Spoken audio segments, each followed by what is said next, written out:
আমার কথাটা শোনার পর তোমার অনেকেরই হয়তো খারাপ লাগতে পারে, সেই জন্য আমি প্রথমেই তোমাদের কাছে হাত জোড়ো করে ক্ষমা চেয়ে নিলাম। আমাদের সমাজে এমন বেশ কিছু মহিলা আছে যারা কিনা যে কোনো বিষয় নিয়ে তার স্বামীর সঙ্গে ঝগড়া করে থাকে এবং স্বামীকে ধমক দেয় যে তাকে ছেড়ে বাপের বাড়ি চলে যাবে।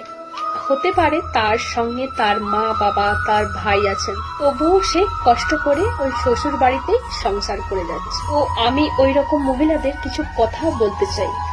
বলছি, এই যে বোন, তুমি এই কথাটা একটু ভালো করে বুঝে নাও যে তোমার ভাই তোমার তত দিনেই থাকবে যতদিন না পর্যন্ত তোমার ভাইয়ের বিয়ে হচ্ছে। যেই দিন ভাইয়ের স্ত্রী এসে যাবে সেই দিন কিন্তু ভাইও তার স্ত্রীর হয়ে যাবে। আর যেই দিন তুমি তোমার বাবা মায়ের কথার উপর কথা বলবে এবং তুমি তোমার বাবা মায়ের একটা কথা শুনবে না, সেই দিন কিন্তু তোমার ভাইয়ের স্ত্রী তোমাকে কোন রকম কথা শোনাতে ছাড়বে না।